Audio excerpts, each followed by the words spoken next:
I made it direct and I made it tonight. Hey! So, thank you very much, everybody.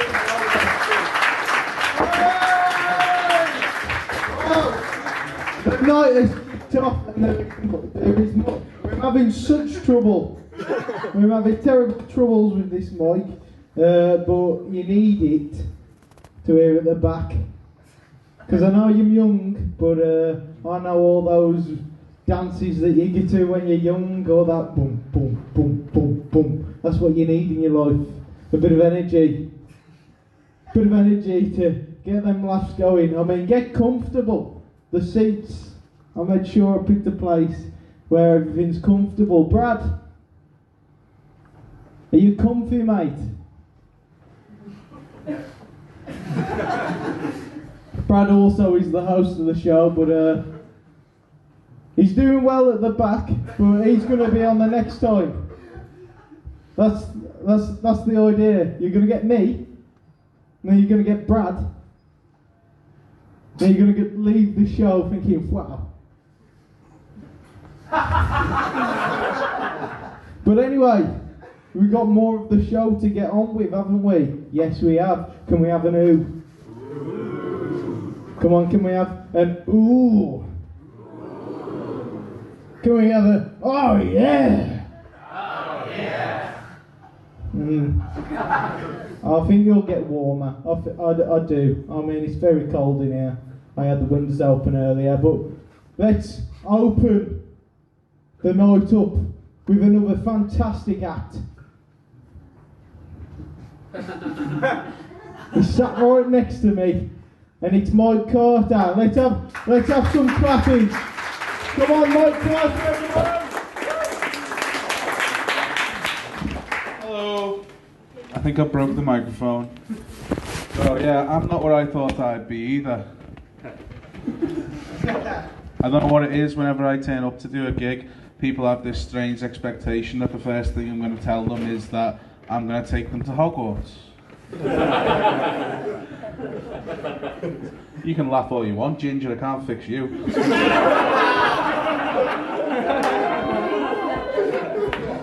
Oh, but Ginger, my sister's got a ginger kid, she tries the strawberry blonde like.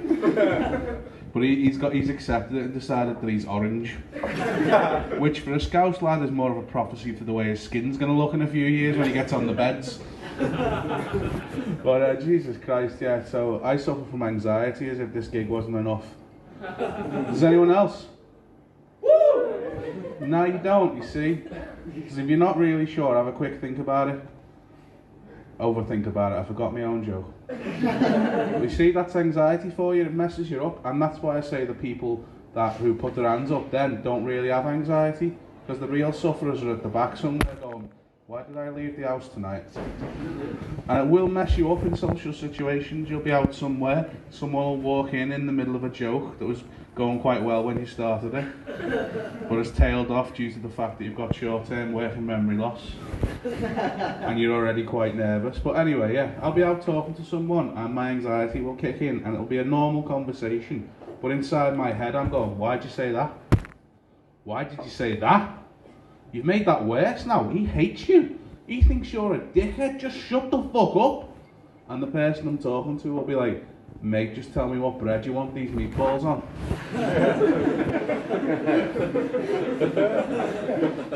And you know, I've found out as well, it's not only with people I don't know, it's worse with people I'm actually friendly with. Like I went to buy some jeans, let's not kid ourselves, I went to Giacomo. And I found out another comic I know works there. So our careers are both just shooting up. And I asked, we were going on, having a nice chat, very friendly, he even gave me a discount. And I walked out of that shop with a lovely warm feeling that not every social interaction had to be horrible and awkward. And with an equally certain feeling that I was never going back in that fucking shop again. Because what if he was nice to me a second time? I couldn't handle that, and inside my head I'm having that argument. One side of my brain's going, you're weird, you. And the other side of my head is going, let's finish that place, mate. Can't do that anymore. And the other side's like, so you'd rather have to get clothes delivered to your house? Yeah. You'd rather pay the extra money than deal with your emotional problems and not have to face up with these issues. You'd rather spend money than deal with the fact that you're not okay with people liking you. And the other side of my brain went, remember that you owe your nan a tenner? And it's worse because I used to be quite a bit of I was a gobshite as a child, and my mother drilled that out of me. Like, I would just say whatever was on my mind, and it caught me in a lot of trouble. Like, I was round at my nan's once, and I said, why are we having this weird party? And that caused trouble because it was actually my granddad's wake. Even more recently, like, my sister was having a baby shower. You're too young for a baby shower, obviously. It's when you get people to buy all the things you don't want in white so you can swap them for the things you actually want after the baby's born. And I had never met my sister's mother-in-law, and she was walking around this party going, I'm Susan's mother, nice to meet you. Hello, I'm Susan's mother. And she got to me and went, I'm Susan's mother, nice to meet you. And I said, I'm a brother, who the fuck are you? So I'm banned from family gatherings now. Even more recently than that, have you all heard of the Extinction Rebellion thing? What do you think? Yeah, that's about what I thought as well. So they were having a big thing in Liverpool recently, and they called it the General Strike to Save the Planet. And I just thought that was a really odd idea, like, something must be done. What? Nothing. You know, and I said to them, like, what's the idea behind this? Because they were in the street and that, talking to people, and they said, we want to switch off all non-essential electrical items. And I said, all non-essential ones? And they said, yeah. I said, so that includes me now?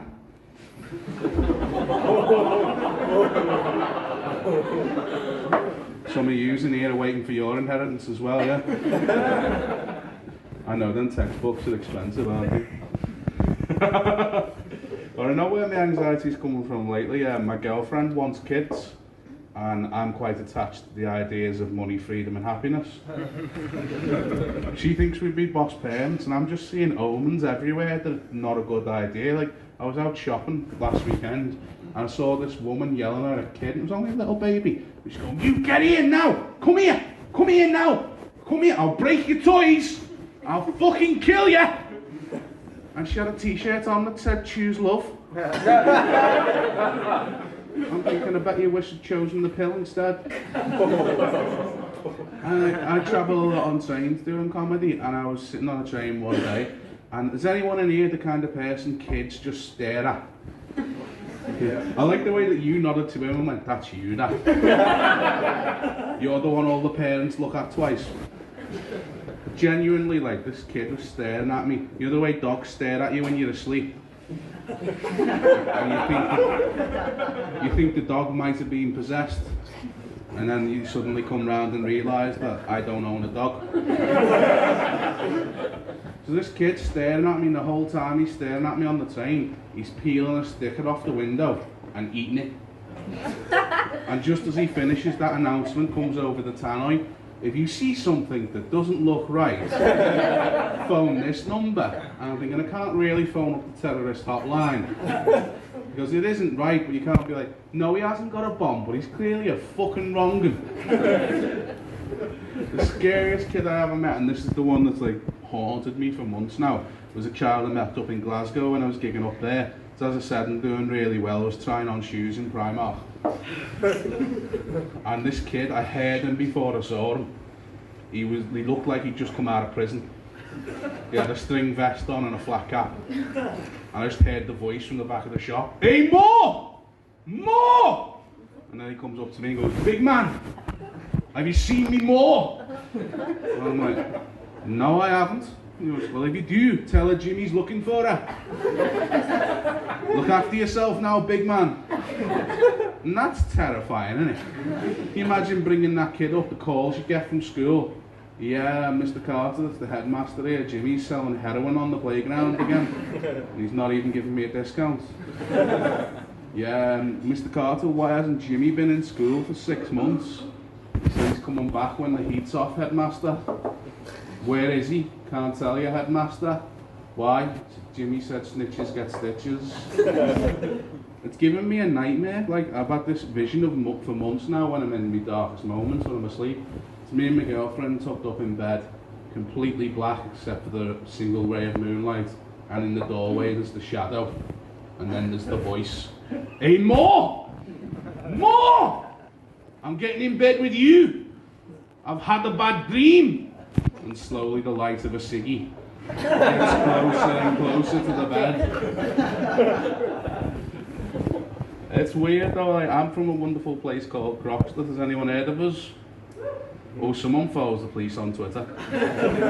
If you haven't, like, it's a council estate in the northwest in Liverpool, best known for being the birthplace of Wayne Rooney.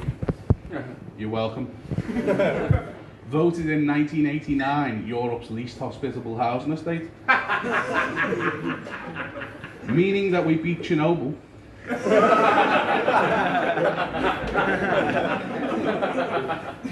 And it's weird doing stand-up being from there, because everyone kind of knows everyone's business. You know, like, that's why there's so many reports of benefit fraud. I'm not a laugh at that, just sort of a fact. Then again, you are all students, aren't you? Claiming benefits. Wait till you finish here, then you'll find out what the dole is. They're the ones doing performance or media degrees, the ones that laugh. Was I right? Fucking hell. I did a degree in film studies, so I can say that. What a way to make 15 grand disappear that was. And I do know what it's like working in the benefit fraud industry, because I work in the call centre down the road that takes those calls. I see numbers I recognise, I'll be like, all right, Tony. How do you know it's me? You live next door, mate. Stop phoning the dole on me, Nan. She did lose her legs in Vietnam. We need that car. There aren't a ton of people who look like me where I live, you know what I mean? So doing stand-up has made me more infamous. We're more of a skinheads and shell suits sort of town. Or if you're feeling posh, you're going out pyjamas. So I wasn't quite happy with my life as the anonymous local weirdo till I started doing this, and now I'm the local weirdo who thinks he's funny. And it's messing with me. Like, I was taking my nan for the big shop when she was still alive. I only killed her for the purposes of that joke.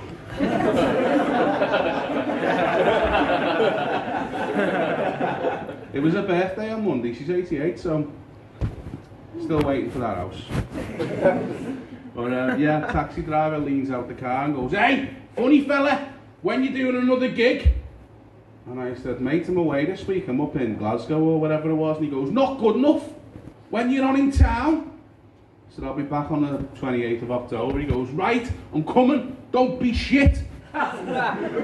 Or I'll beat you to death." And my nan turns to me and goes, "Aw, you've got a fan." And it's messing with my relationship too. Like, my girlfriend's from Yorkshire, so she doesn't have a ton of the things we have in Liverpool, like electricity and paying for stuff. And she doesn't like the Scouse sense of humour. She says it's always tinged with a hint of aggression, particularly based on this one incident. The first time she came out with me and my mates, essentially, and someone I know very well came up to me and went, "All right, Mike, you fat bastard. I see you still packing on the pounds." And I said, "Yeah, you cheeky prick. And I see you still got that ridiculous beard."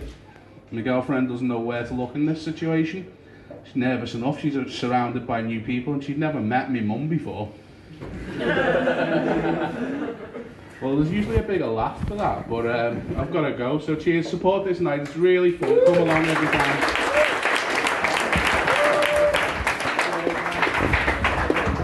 Yeah, as it's the first show, Mike Carter turned up from Liverpool, and he's a fantastic comedian. Keep him going. Oh, he's bloody great. But as it is the first show as well, I got confused.